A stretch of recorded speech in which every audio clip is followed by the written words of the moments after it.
Magandang umaga! Kumusta po? Narito po ulit ang update natin para sa lagay ng ating panahon.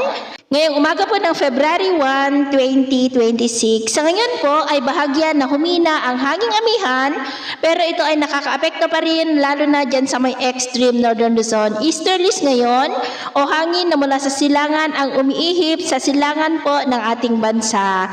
At sa malayong silangan mula po sa mga kumpol ng kaulapan na nandito ay meron na pong shallow LPA na nabuo.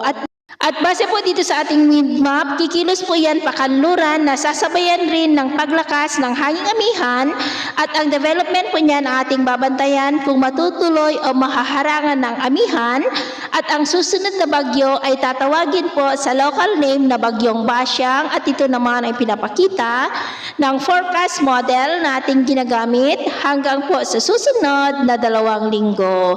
At sa lagay ng ating panahon, ngayong madaling araw ay maayos naman ang panahon sa malaking bahagi ng ating bansa, pero may tsansa pa rin ng mga isolated rains sa ilang bahagi po ng Bicol Region, Samar Island, Tacloban, ilang bahagi ng Cebu, Capiz at Aklan. At mamaya ay sisikat naman ang araw sa malaking bahagi ng ating bansa pero may tsansa pa rin ng cloudy skies with isolated rains lalo na sa ilang bahagi ng Bicol Region, Samar Island, Aklan, Capiz at dyan po sa may Calapan. At mamayang hapon, mas maraming lugar ulit ang makakaranas ng mas maulap na kalangitan with isolated rains, lalo na po sa ilang bahagi ng Southern Luzon, ilang bahagi ng Kabisayaan at Mindanao.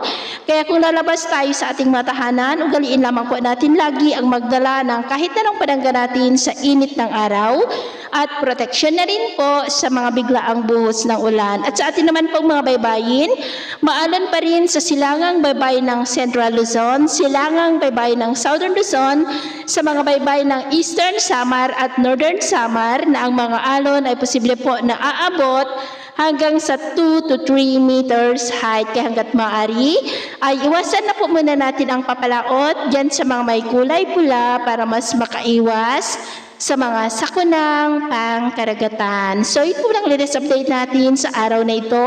At ako po muli si James na nagsasabing sa kahit ano pagsubok po na darating sa ating buhay, huwag na huwag po tayong mawawalan ng pag-asa. Thank you and God bless.